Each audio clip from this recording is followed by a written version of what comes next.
Hello, everyone.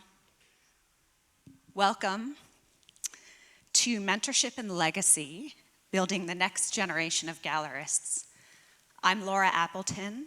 I'm a curator, gallerist, and founder of the Female Design Council, and I'm super excited to be here with you today. Allow me to introduce our fabulous panelists. First up, we have, at the end, Simon Stewart, who is the founder and director of the Charles Bernard Gallery, a London-based gallery championing collectible design that unites quality, radical material integrity, emotional resonance, and intellectual rigor. Known for its sculptural focus and forward-thinking vision, the gallery represents both emerging and established artists with a special emphasis on contemporary Korean design and art furniture. Central to Simon's practice is the belief that galleries have a responsibility not just to sell work, but to cultivate it. Thank you for being here with us today. Next up, we have Anna Starak, who is the founder of Craftica Gallery and one of Poland's leading philanthropists and art collectors. Anna is an active supporter of Polish artists and artisans and promotes modern crafts and Polish art internationally. She serves as both an ambassador for the Homer Faber program of the Michelangelo Foundation, and together with her husband, founded the Starak Family Foundation, which supports culture, young artists, and designers. Welcome. Next up, we have Isabella Milagri, a curator and founder of Bossa Furniture. Bossa is a gallery devoted to exploring the intersections between art, design, and cultural heritage. Isabella's work centers on the preservation and reinterpretation of Brazilian design. In 2022, she established the Bossa Workshop in São Paulo, which is a laboratory for museum-grade restoration and technical research. Welcome. And last up, we have Mia Karlova. Mia is an art and design expert, interior architect, curator, gallerist, and founder of the Mia Karlova Gallery in Amsterdam. The Mia Karlova Gallery offers a curated collection of contemporary design and art and showcases international artists who bring distinct concepts and exceptional craftsmanship to the world of collectible design. Welcome. Everyone here has incredible exhibitions posted at the fair, so please make sure to visit after. So today we're here to talk about mentorship and legacy, not something that we often hear about in the gallery ecosystem. While mentorship has long been central to artistic practice, its presence within the gallery world remains a little less defined. So today we're going to dig in and dive into what mentorship really looks like in art and design, and how we can provide guidance and support to younger gallerists, what new structures may foster a collaborative and inclusive future. So with that said, Simon, central to your practice, you speak about the responsibility to not just sell work, but to cultivate it. Where does this drive come from? It seems quite the antithesis to the old guard. A nice, easy question to start. Starting off light. Yeah, well, cultivating work is really central to any gallery. Without work and without the artist, we have nothing, and then it means that the collector has nothing.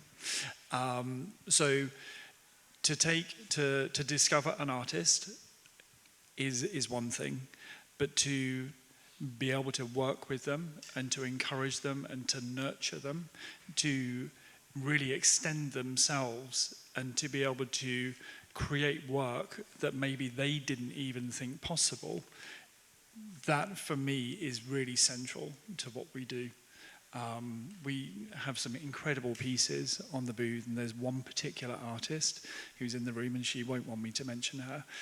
When I first started working with this artist, her work was very small scale, and you end up discovering technique and materiality, and you have conversations and you nurture that conversation and you nurture thought, and by doing that you end up essentially kind of planting seeds And I really, truly believe that that is what the gallerist needs to be doing all the time. You're planting seeds and you're waiting for them to germinate. And these are all ideas and they're thoughts, because it takes an artist so long to take themselves out of, their very sometimes insular mindset. And so what we need to be doing is exposing them to the world, so a world outside of their studio, a world outside of their village or their town or their city. So, yeah, does that answer the question? I think it does. Thank you so much. Anna, you are such an active supporter of young artists and designers through your foundation and the gallery. So tell me, how, through your gallery, do you foster mentorship within your team or within the artist communities that you work within? I think that this is an interesting question for me, but thank you that I got invitation here, and I will accept it as an interlocutor, because my situation is completely different, which I have to explain.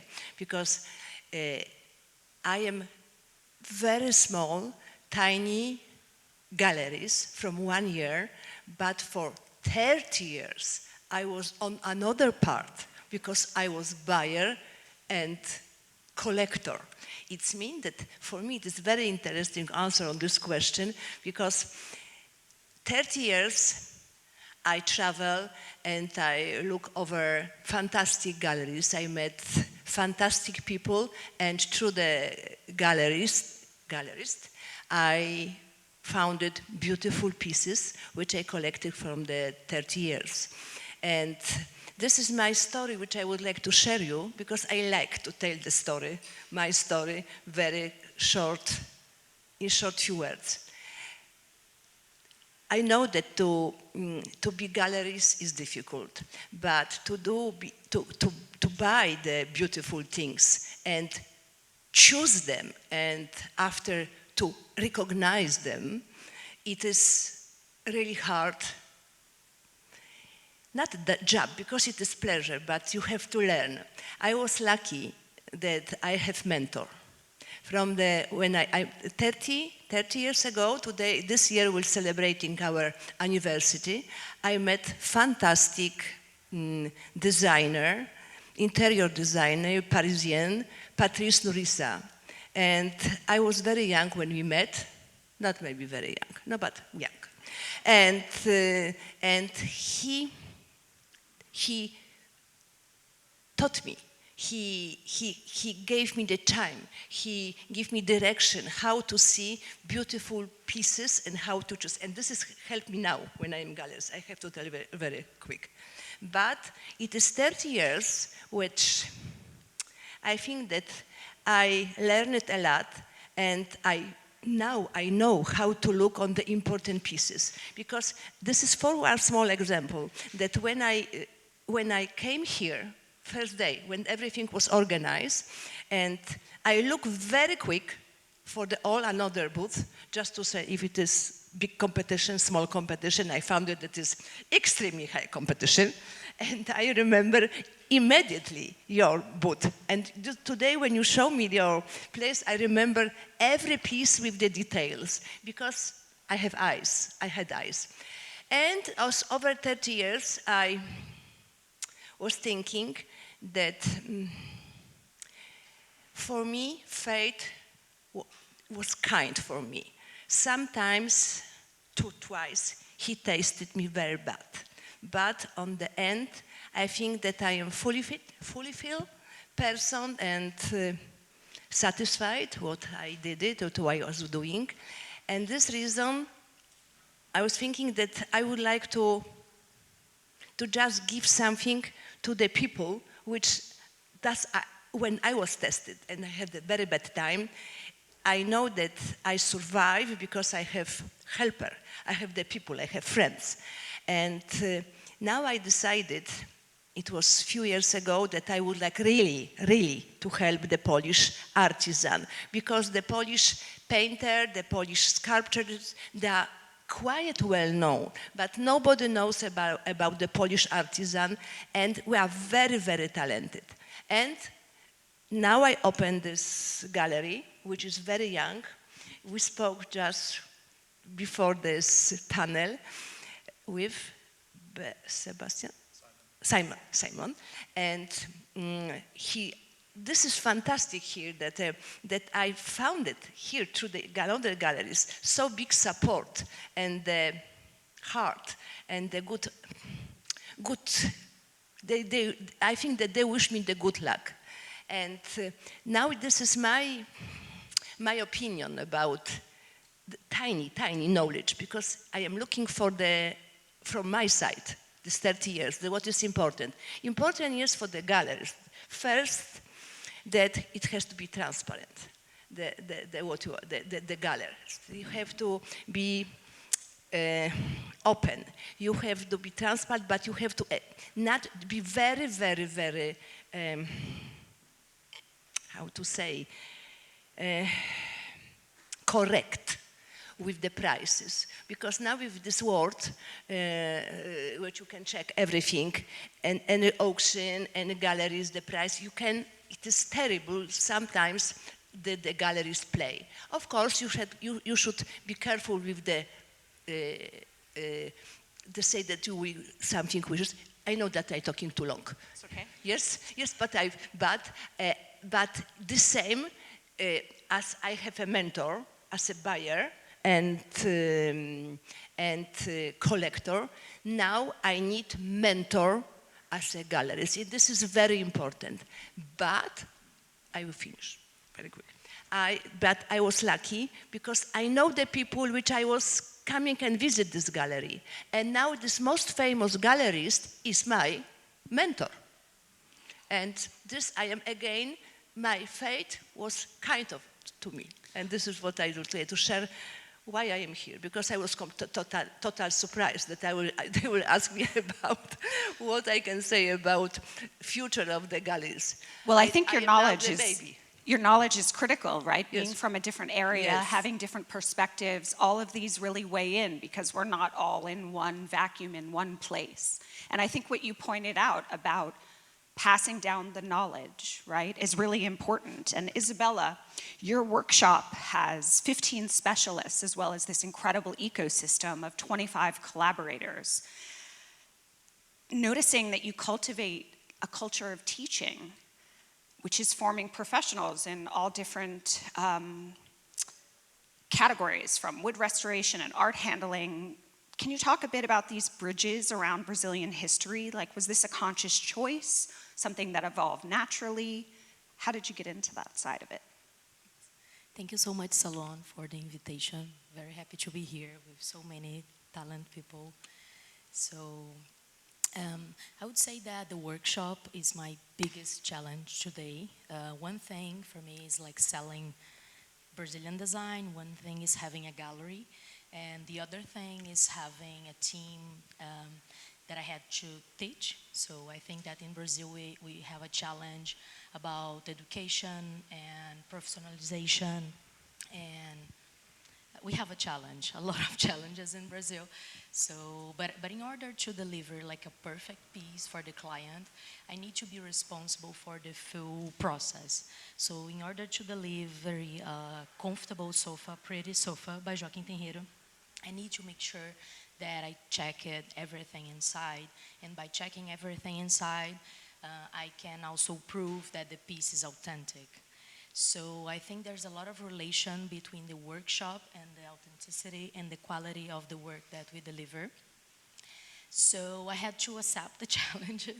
I think that now I'm in a moment with the team.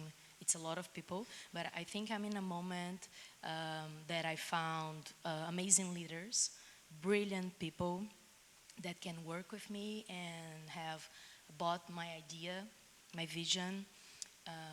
So I'm very, very happy, and it's a job that money-wise it's not very good, but fills my soul when I'm able to find talent people that never had like opportunities, and we do like courses. We pay education for them. We do courses inside, and then like 2 years, 3 years after, the person is completely in a different moment of their life. They have a car, they have things that they would imagine about. So this is something that it's very important for me. And yes, I think this is and we also do our shipping, our logistics, so the company grow very vertical. But I think that for me, I'm a little bit control freak, to be honest. Like, and our clients are very, like, they want the best. Yeah, so I think that in order to deliver the best, I need to check every part of the process and to make sure that it's perfect. Wonderful. Mia, you work with a lot of different international artists. What is one piece of advice that you wish you had received early in your career, and how can you pass that on to the artists and your team that you work with? Oh, this is honestly, that's not an easy question, honestly. Indeed, I work with many designers who are at a very early stage of career, and generally mentorship is a natural part of curation. This is what we do with living artists. I have many friends, gallerists, who are working with antique. That's an easier life, I must say, in a way. I do believe that there are different generally directions of mentorship, depending on the level of development or the moment of your life cycle. For example, when we were at the early stage, what we were looking for, and I personally benefited quite a lot, was exposure. It's not a mentorship in a sense of giving answers or in a sense of giving exact direction. And that's true as in my relationship with artists, because this is more about listening, giving attention, giving space and comfort of finding, articulate your own identity. And as a young gallerist, I also had an enormous luck of meeting people who were open, not necessarily being in this exactly the same field, but somehow involved in art and design world, who were open to offer this exposure, share the fact that they have established connections, and would give me some introductions, which brought me to many other places and collaborations. And on a more established period, probably, well, as I am now a little bit in between emerging and established gallery, because we are 5 years exactly, well, a bit more than 5 years. I think the whole story of mentorship is more about building relationship, filling the community, and honestly, fairs is our point of meeting. We don't have clubs of gallerists, of curators, or probably in Britain there are some, generally not. But this relationship is what quiet conversations give so much more in terms of feeling the shoulder, but also feeling the direction where you would like to go. And I have, I mean, with Simon, we've been neighbors at a couple of fairs, and every time I cherish every moment of every conversation, because he's always very generous, giving some sharing advice, ideas, and vision. So I would honestly say, just to my young self gallerist, just trust the moment. It is purely about empathy, and it is purely about people around. Well, since we brought up Simon, I think that sharing is critical. I think that's what we're all realizing, that these relationships and connecting with one another and learning at these fairs and as we show work is so much of what we learn and can pass on. With that said, however, I still think there's a lot of barriers that exist, especially for emerging gallerists. And Simon, how do you think mentorship can dismantle some of these barriers? God, these are really easy, aren't they? Yes, straight. I know how I was treated by other gallerists when we were first starting, and I know how it felt to not be welcome into this world. And I knew that we had really beautiful things that we wanted to share with people, and we had incredibly talented artists. And when you have more established galleries who are not welcoming and who don't want to help you, you know that, well, me personally, I knew that I never wanted to treat another gallerist in that way. And so to Mia's point, building this kind of ecosystem and this network and this friendship network with the younger galleries who are emerging, I think that's how we start to break down those barriers. And I think it's really important because when you look at what is being offered, it's incredible. You know, these are world-class artists. These are world-class pieces that are highly collectible, and we all hope will be the Gioponti equivalent in, you know, however many years' time. I think that by working together and by moving forward as a unit, I think that strength that we show and that unity is so important. And I think that that's the only way forward for us. What I love is that historical reference, because we don't often think about legacy and what's beyond after we may have left the business or moved on to other things, or hundreds of years from now after we're gone. And I think a lot of our relationships tell the story of that legacy. Anna, you mentioned that you had a gallery for a very long time, and now you have this newer gallery with Craftica. Can you tell me how you built your professional relationships and community within your gallery ecosystem? No, as I mentioned before, I am very, very, very, very young gallery because I have only 1 year. And I was prepared by, as I mentioned, my knowledge and the possibility to see the beautiful things. And as an object, as an interior pieces which was offered by another galleries, and I was buying. This is, I am beginner and absolutely, because I know, again, I have to come back that Patrice Nourissa, we did it together many, many projects. And for me, it was big satisfaction that when we did the first project, we used the artisan from Paris. In the second project, and the third one and fourth one, and this is, we did it many, always we use only Polish artisan. And this was fantastic because he, as a very, very professional artist, he saw the potential of the Polish artisan. And because for the moment, I am not the gallery as you are the gallery, because my gallery is rather platform. I am not seller. Of course, I would like to sell the pieces because the artists which they are working with me, I cannot sell with me. For them, there will be big satisfaction and of course money, because for the motivation.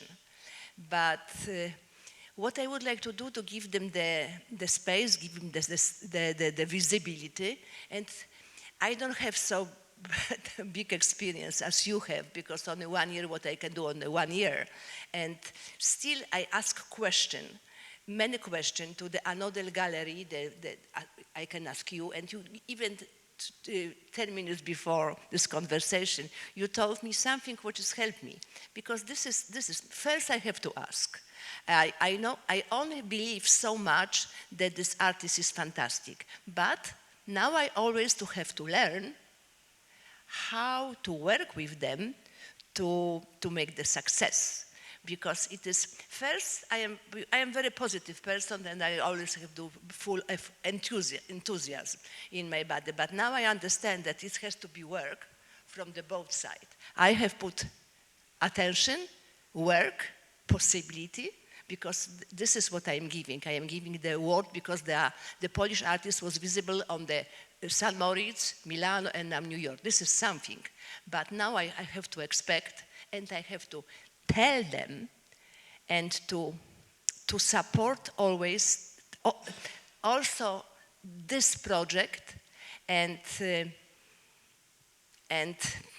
I am sure that this is my intuition, that if the gallery will exist longer and longer, I should find the 2-3 artists which I will give him the chance. It is not like this. It's take years just to support them, and after I will show them their work in the important gallery in Poland, in Europe, because this is my mission. I think that to mission to show the Polish artists in the global stage. But this is, now I understand how it's difficult. I understand after this, everybody's smiling because I understand that it is not so easy. And yes, but it is, but okay, it is, I decided to make it, and I hope that I will do with the help. Well, I think the legacy that you will leave is extremely important, and for all of us, and I'm going to bump back to you in a second, Isabella, but Mia, quick question. Who was the most influential mentor in your life, and what would you say was the biggest lesson you received from them? I never had an appointment where I would have a mentor next to me. Unfortunately, I was not so lucky as Anna to have somebody who would say, okay, this is how you do, or this is the book where you can find all the answers. Every connection, every actually chance, every moment, even the moment I started the gallery, turning from interior designer to a gallerist, I moved to the Netherlands.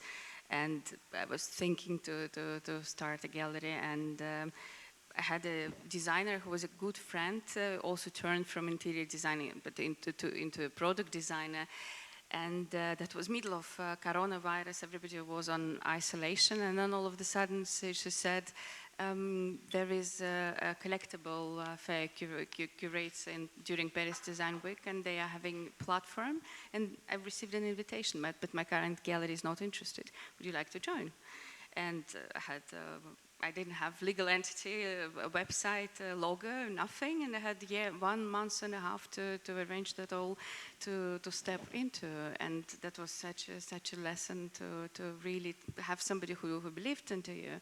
And I moved this moment forward later on with another Brazilian actually gallerist who was also had an incredible experience on the market but never had her own, and I also offered her being part of the steering committee at another fair in France.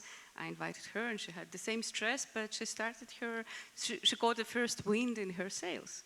Opening doors and opportunity, I think, is clearly a theme here and super critical to what we all do.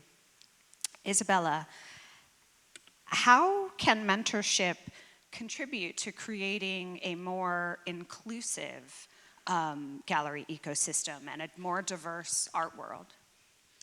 So I think Samuel also mentioned this word like ecosystem, and I think this is a very important term because I think this talk and the fair, I think that for me today is very important to dedicate efforts to really build the market. I think we are building the market because this market is very new. If we take a look in the history, I mean, I think it's 20 years. This market, this idea of like collecting design, I think it's brand new. So I think we are building the thing, and we have the opportunity to decide how it's gonna look like. How is the energy that we want? Or we want the same problems at the art market, or we can take a look at this and make it different here. So, and to talk about mentorship, I have the pleasure of having a client 5 years ago. So my gallery has, the whole business is like 8 years, so it's a long journey. Now it's very nice, but it was very hard in the beginning. I came from the countryside of Brazil. In my cities, we didn't have museums, and as a child, as a teenager, I never expected to be installing the type of work that I do today. So I'm super grateful And I had the pleasure of meeting this client, Sandra Wengord, that later became a friend. And for the past 4 years, she has dedicated, we don't call it mentorship. Now I know that it is, but we used to call it friendship. And she buys in the best galleries worldwide. And she taught me so much about this market as a friend, and how, I mean, she taught me by examples, by telling stories, what I should not do, what is not polite, what is the importance of transparency. I think this is essential: transparency on pricing, transparency in authentication regarding like historical works. So I think she's the one that was the most generous, the kindest. She was always opening doors for me. She was always speaking good about me to the others. I think this is so yes. But now we know, and I told her this recently, that she's my mentor. But we didn't. I think there's a lack of culture regarding this subject. I don't think we say too much. But it was funny because yesterday in an event in Julie Hillman studio, I spoke with a gallerist that she's here, and she was like, "Oh, do you want to be my mentor?" And I was like, "Oh my God, that's fun, yes." Because she was like, "Oh, I have so many emails. I don't know what to do." And I was like, "Look, you need to send the emails right now. You need to have someone sending the emails." So I think that just the invitation of the talk make me think and reflect about this subject, make Sandra, my mentor, also realize that she was this person for me. So Can I just Yes, please. tag on to that? Because there's something about transparency. I would almost translate transparency into honesty. And it's something that people find it very difficult in business to be honest. To be able to say to somebody, actually, times are really tough. Because what you really want to say to people all the time is like, yeah, things are great. I've just had my best fair ever. Everything has been sold. And the old guard, this is what they do. They're still doing it now. They're still walking around the fair saying, we've had our best fair ever. We sold the entire booth. It's nonsense. People aren't selling their entire booths. Those days have gone. Those days have passed. Some people occasionally get very, very lucky and it happens. I experienced that in 2019 here at the fair. We bought 13 pieces. We sold 13 pieces. It's an anomaly. It was an anomaly. You know, it hasn't happened again. Fairs have changed, and we need to be sharing that information with people. We need to be honest about that. We need to be transparent, because your experience was, you know, what you had a fair with Nomad, and you sold everything, and you thought you would come to New York and everything would sell. And, you know, as of yet, you know, maybe that hasn't happened. But by saying, actually, no, that anomaly that you experienced, it can happen, but actually the reality is you come to a fair to make relationships, to forge relationships, to have these conversations, to share the experience. And by everybody doing that, by us understanding what's happening in the marketplace, what the collectors are doing, what the what economies are doing, everything feeds into it. But only by us being honest and transparent with each other, collectively, can we move forward? I think it's transparency, and I think it's also reflection. Being able to see one another, look at what people are doing, mirror that, and mimic those attitudes and professionalism and relationships, and see, oh, how does that work? How did that collector even find out about that? Like all of those little things that we learn about on site. Well, and by doing that, we can say, you know, if somebody's looking for something, they say, oh, go and see Mia. You know, she's got this incredible piece here. You know, and that's how we do it. We feed people through. So, yeah. It's also very important, I think, for the artists to be able to see themselves reflected in the collections. And so, Mia, I wonder, how does this concept of transparency and reflection make its way into your stable of artists and the community you foster? Oh, actually, I have one wonderful example where there's a big collector in Belgium. Her name is Galila Bersalai, a Hollander. She owns actually a design museum, one of the most insane collections and a very special curatorial vision as such. And she buys quite a lot what, let's say, institutional collectors would probably not. And she's a big fan of one of my designers, and we just recently had a meeting which I thought I should put these two energies together and let them meet, which not necessarily gallerists do. But that was such a start of all of a sudden new collaboration, because she has commissioned another 6 chairs, so I don't even remember how many chairs, but that was such a turn actually of the whole process. All of a sudden they both became creators. They were exchanging the energy of creation, and I think that was a feed of the new energy for both ends. So this kind of examples also happen on the market, but for contemporary designers it's always a great honor to find a passionate collector who follows the development, who also becomes mentor in a way for design, or by sharing this mutual interest in the practice, takes somewhere else. I mean, pushes the boundaries, not only through the gallerist, but through the actual end-to-end relationship. I think that's great. Hearing about how the communities come together and how they learn from one another. So thank you. Anna, back to you. With young artists and designers through the foundation and the gallery, do you often bring the artists together? How are you working in your community of artists? Thank you about this question, because this is what I am thinking, and I already did it, because I have feeling, intuition that as I told you, that Polish artists, they don't have knowledge, because, you know, this is Poland. Poland was communist country for many, many years. Now is that we are going very well economically, but still the young people, they don't have money, and they don't have money to travel, to see, to buy the fantastic. You should have a chance to buy the books, to learn, to make the internship. In Poland, it was impossible. And last time, few days before this fair, which I came here, and 2 weeks, I have idea, and I organized this kind of panel that I invited on the panel. The panel which I organized. I invited, in my opinion, most important artists from Poland, and I invited the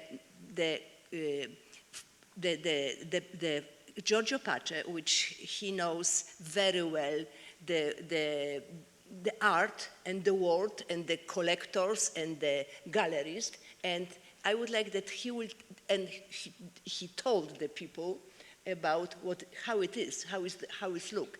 And I invited, and he accepted my invitation.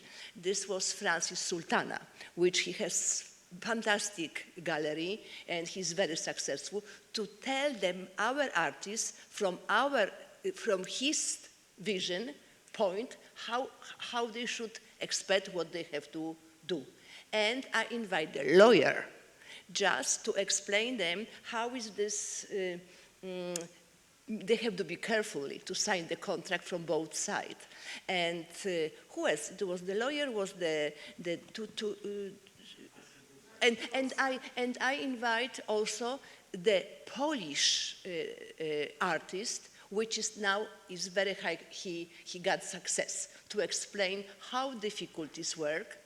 And for me and for them, it was very interesting discussion. And I think that this way I have to work. And because it was so many questions, this was so full of education and thinking what we have to do, because it's not so easy that I offer them the chance by money to be on this important exhibition. Now I will have to both, me and them, reflect what is the next step, which I am learning and asking about what to do next, to do exhibition, or to just okay, now this is another subject. I think that they need the mentor. I can't be the mentor because I am not prepared, and they have to have somebody which help two artists with support them. I will do support, but I think that somebody which have better knowledge as me, they should provide them to the future. Well, I think what you're speaking of is really also modernizing mentorship. And Isabella, I'm going to come to you in a quick second. I feel like in this digital era, how do we make mentorship more accessible, make it a commonplace? With Female Design Council, I created a quick match, mentor match program to make it really easy. It's free for all, that you can go and find yourself a mentor and have 30-minute sessions. I really think it's important. We have these tools. How do we use them to bring people closer to us? And Isabella, you mentioned that you grew up in an area that wasn't maybe as modern, and you found yourself in a very modern scenario now. How did you do that, and how can we use some digital tools to bring us closer to expanding our careers? Nice, thank you. So, just to share a story that I think it says a lot about the market. When I did I opened my company when I was finishing architecture school. I'm an architect. And so this is Brazil. So Brazil, I think that we share this in common of coming from a country that is not that developed and that education is a privilege. So when I did my first exhibition, and this happened when I finished the architecture school,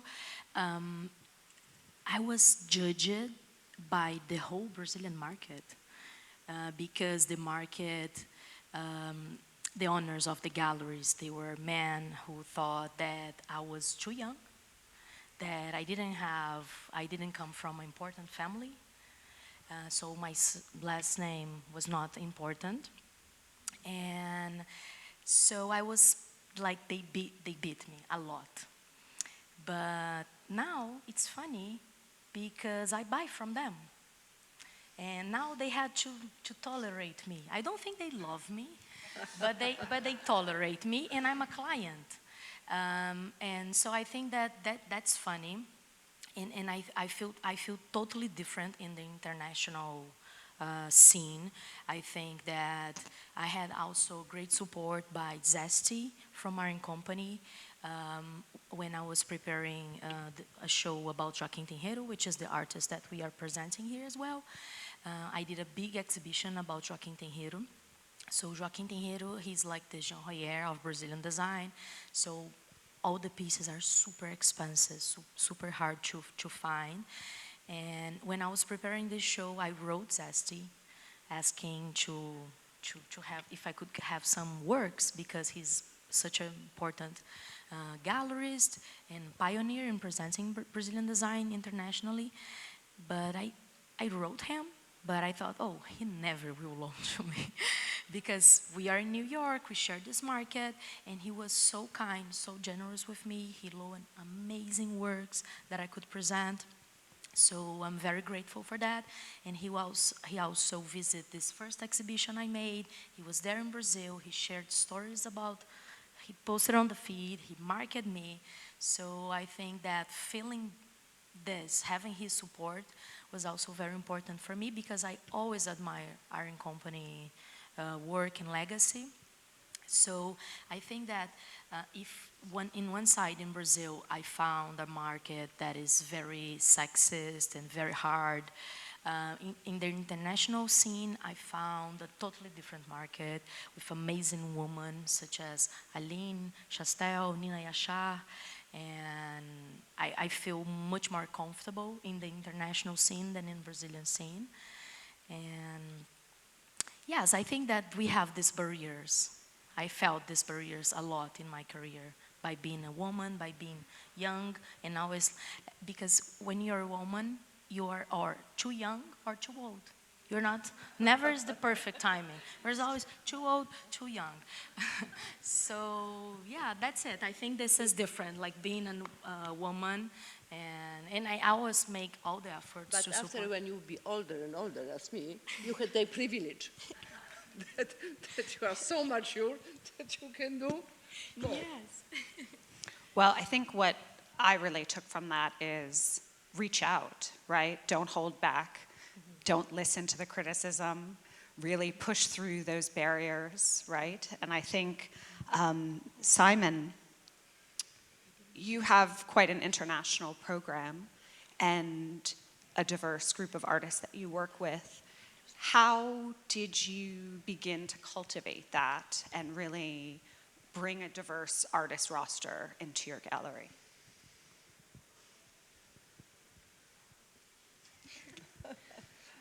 Thanks. Only easy for you. How did we cultivate it? Well, cultivating talent is relatively easy for us as a gallery. How did we get to that point? We were very fortunate very early on that some incredible artists spotted us and they approached us. And so they made us good very early on. So we were very fortunate with that. And that attracted even more attention to us on an international platform. More recently, my eyes were open to Korea and the incredible talent that is in Korea. Known very much for its craft scene, collectible craft, but less for its collectible design and art furniture.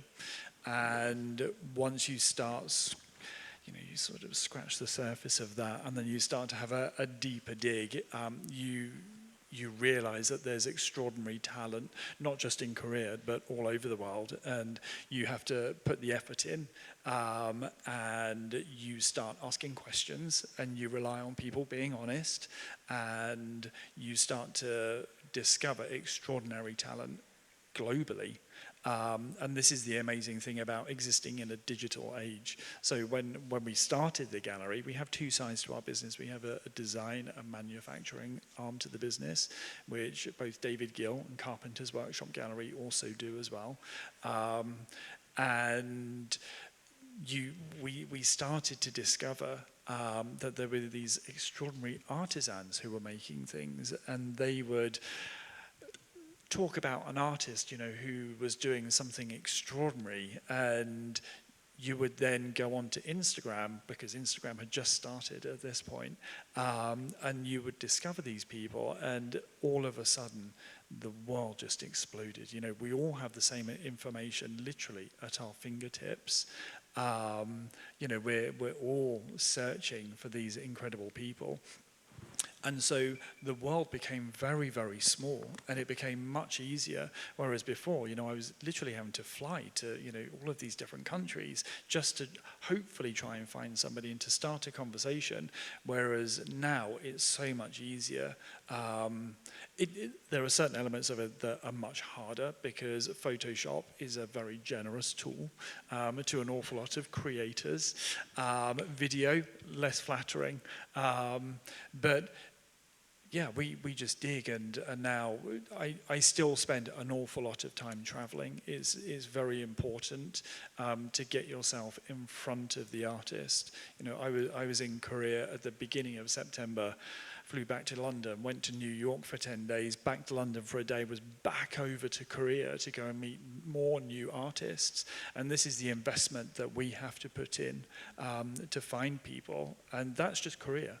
That's not me going to France or, going to Belgium or, coming to America to find people.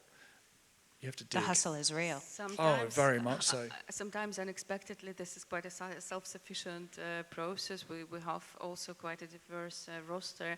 We have people artists from South Africa, Japan, Russia, Ukraine, everywhere, Europe. And then once we started working with new Japanese designers, And then all of a sudden, I have opened a stream of Japanese designers coming to me, and they said, "You are the gallery who's representing Japanese designers. We would like to show you the work." And it was such an unexpected And that was our story in Korea. You know, and all of a sudden, so now we have so many Korean artists. You know, we've just taken on 10 new Korean artists, Wow. some of whom are very established and some who are emerging. But this is what happens. You know, you just kind of, you get known for, you know, a specialism, I guess. And you create a pipeline, right? And we're creating a pipeline essentially for creatives to reach out, but also for our network to reach out to other gallerists to Right. really have accessibility that way. And by doing that, so now in Korea, you know, we have some of these extraordinarily established artists, you know, who have multiple museum acquisitions, which we all know is very important for what we do. We're all chasing the museum acquisition because that's validation. That's the big validation when the V&A buys something. We're all chasing that. But by having these very established artists who can, in my absence, day to day, can support the emerging, the younger talent, that's everything. That's the ecosystem. That's what we're all working for here, to support each other. Correct. I have a few more questions, but I wanted to open it up to the audience. If anyone out here had a question, no pressure. But if you do, raise your hand and I will call on you. Otherwise, we'll continue to talk for a few more minutes. Okay, great. No, Yes, I please. just realized that I didn't answer the question about the digital presence. Yes, circle back, So, please. No, because I think it's an important subject for me, because before having a gallery here in New York, we sell a lot online, and we do have a website that shows all the pieces. So I make a lot of efforts to our digital presence to be good, but I see the digital world and the social media as a tool for education as well. So when we share something, we make sure that this is a valid information, this is a content that will build knowledge on Brazilian design. We share a lot of historical photos on Instagram so people can build. I see a lot of galleries that also copy the historical images we share, but I'm happy because at least they are having the image and not spreading like wrong information. So I really see social media as a tool, so a cheap, like free, accessible tool for learning and get the chance to see the pieces, because I mean, we are in New York, we are in the Park Armory, but there's the rest of the world who are not here, who doesn't have the chance to buy the pieces, but they can also enjoy they can enjoy it, and they can love, they can be fans. I think we also have, we call it community. So I think that we have clients, and then we have the community, and sometimes they cannot buy the pieces, but they buy the books, they come to the shows, they are excited about the artists, they are fans of the artists. So I think that this community and the digital presence, it's a subject that is very interesting to think. Well, you hit spot on my next area, actually, and I think community is where it's all at, right? How, Mia, I'll ask you first, how do you foster community within your ecosystem of your gallery and your artists, and within that, how can people connect with you if they're a collector, if they're an artist? Like, what are the various ways you are open?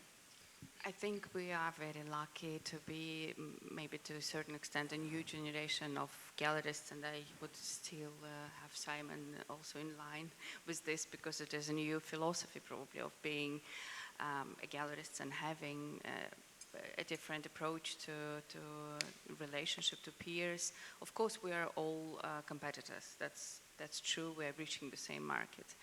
But I was born to the family of art advisor and a gallerist. My mom opened a gallery in 1992, and she was present at Arca Madrid, or some also major international platforms or art fairs, and that was the world which was a super men's world, and secondly, quite unwelcoming. That was definitely the world where you would not come up to your neighbor and say, how is everything? Nowadays, we are lucky to have this community in between our, it's not an official community club thing, but it's really the relationship. And I think mentorship is really very much a relationship nowadays. We share some, honestly share some, of course it's nicer to give a better picture that I'm so successful, but honestly, a couple of years after you realize that you don't benefit from it yourself. You really need to feel the market, and you're not able to be everywhere to feel the market. So you have to rely on peers, on other gallerists who are open to share. We sometimes share the information, like from really competitors who are the same year founded European Gallery. They would send me a message, Mia, we have this client and we think this is a big scammer browsing the market, and then there's anti-money laundering issue. You better avoid this name, and I'm very thankful. Or vice versa, I would say that when we were still at the very emerging stage, I would say that, guys, I'm going to this fair. I know that we are somewhere around and we're going to the same fair. I have a very good photographer bringing from Amsterdam. Would you like to take a photographer? We share these expenses or share just the opportunity. So it's step by step building a network of honest, reliable communication, which takes us to a better, healthier future and healthier community of gallerists. I would wholeheartedly agree. I think the gallerist community has been so supportive for me. I opened a brand new gallery in September called Glow Modern and was very surprised how many gallerists showed up to my opening. And maybe they were checking me out, or maybe they were there for support. I'm sure it's a little bit of both. But all of that fostered support has been such an integral part of me learning an industry that I didn't come up in. So I'm wondering, I'd like to leave us with some real positivity today of how can folks learn about getting into the gallery world. Simon, I'm going to throw you the hard one again. If they're coming straight out of education, whether it's mid-career or early career, how do they get in, and how do they find that community? Well, this is an easy one. I always say that fortune favors the brave, and as difficult as it can be to approach somebody and say, hi, I've got this idea, this is something that I want to do, just do it. We've got this lovely young Chinese designer, artist, maker, and he came into the gallery one day, as can often happen. They say, hi, I'm an artist, and you think, oh, here we go. And he showed me his portfolio, and his work was extraordinary. And we've taken him to 5 fairs, and I can honestly say, not like the old guard, his pieces have sold on the first day of every fair. An extraordinary talent, and he plucked up the courage. He's a really shy young man, and he said, I'm an artist, and here's my portfolio. And I was like, good for you. How can you not give somebody an opportunity? And even if somebody's work isn't right for us, I'll say, do you know what? It's beautiful. I don't think I can help you. I don't think I can service you. You know, my gallery isn't right for you. But why don't you go and talk with Zesty? And why don't you go and talk with Sarah? You know, whoever. And that's how we make all of this work. You know, we're sharing the love. And also, can you tell us what your booth number is so everyone can go check out your work at the end, God, if you I know? think it's B2. Okay, wonderful. I think wonderful. it's B2. Thank you. And Anna, if people want to learn about artisans and incredible makers that are from Poland, how do they get into that? How do they connect with you and your team? This is the question which I am now asking myself from months, because I am thinking about how should I create it, the name of the Craftica Gallery, as a person who is completely new. And my instinct and what I see, because this is the very mature gallerist and with big success. I think that I believe in social media, I believe in internet, but if you start as me, I can be only seller. But even if they buy or not buy, but just to have the gallery which selling, okay, dreaming of selling. Of course, I should present the work, but to build the name of the gallery, that after I will be on the level with another gallerist. I think that, of course, to try to sell, but choose, as I told you before, one or two important artists and just create their talent and to support them, that they will have the name, because they don't have name now. And this is by to give them the money, because this is for sure. This is the problem. Sometimes I found it that they have a talent, because when they have a project, this is the problem in Poland, that I can see, because I can see that if they have a project, this is very beautiful things they can do. But just to earn the money, to have the money, they are doing nothing. That first they should have a money, which somebody as me should give them, and by they have to work with me, and to give them possibility to many few things, and after important, as I told you, that I need artistic ambassador, advisor, director, artistic director, which tell them, and they have to listen, because for the moment they don't listen so much. They have to listen. It is too big, this is too short, just make this project a little bit different. We have to work. And after, this is not so easy, I think that it can be months and years, they will be ready that I can make the exhibition. But with the exhibition, this is my plan. I will choose the best photographer, I will choose the best designer for the make the scenography, and to show them. And after I think that this way I will help them, and I will help my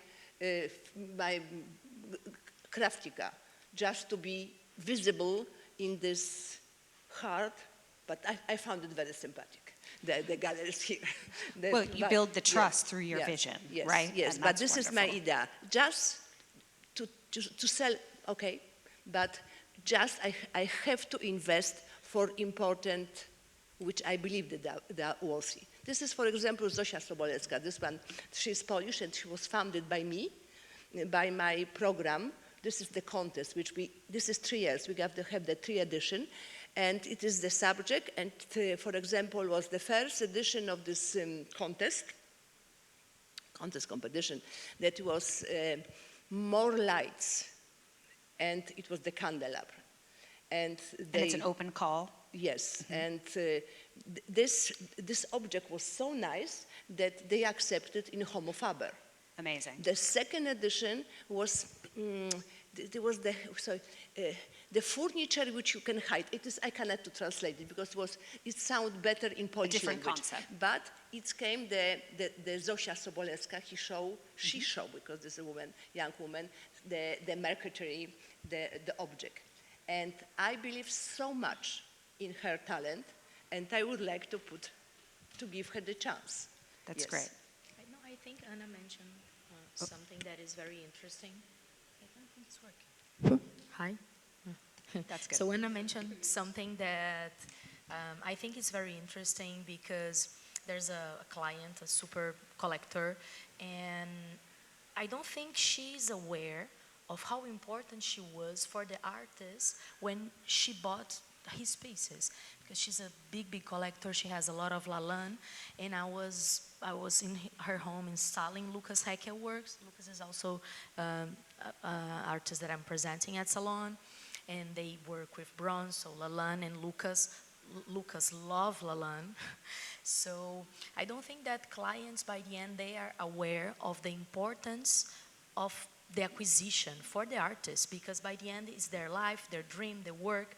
So I think that the best sale for me is a contemporary, when I sell a contemporary piece, because this is supporting the artist, this is keeping the practices alive. So I think this, much more than like making the money, keeping the practices is something important. And I'm not sure that the clients are aware Of that about impact? this. Yes, Yeah. I think that clients, when they show up in a fair like this, they're looking for incredible pieces. I don't think they have the idea that there's competitors in here. I think they're just looking for the best, the best for the projects, the best for the clients. So I don't share the idea of competitors a lot. I think that when I walk in the fair and I see amazing stuff, I like to think that I'm here at the same level as these people, and I'm happy that we have a good presentation together. I think this is, and by the end, the sale, I think it's a consequence. And it needs to work in the project in a very specific way, maybe not now, maybe in a few weeks, couple of months. So yeah, I don't think a lot about competition right now. I think that the clients are just seeking extraordinary stuff.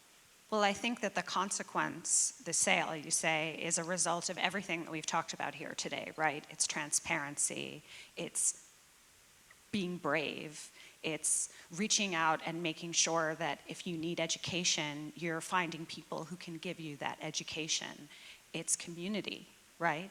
And each of you, I'm so appreciative of you sharing what you do and how you do it, as well as the incredible exhibitions and artists that we all get to share in from each of your different parts of the world and perspective. So thank you so much for being here today. If each of you can just tell us what booth number so people can go check it out, and thank you so much. Oh, wonderful.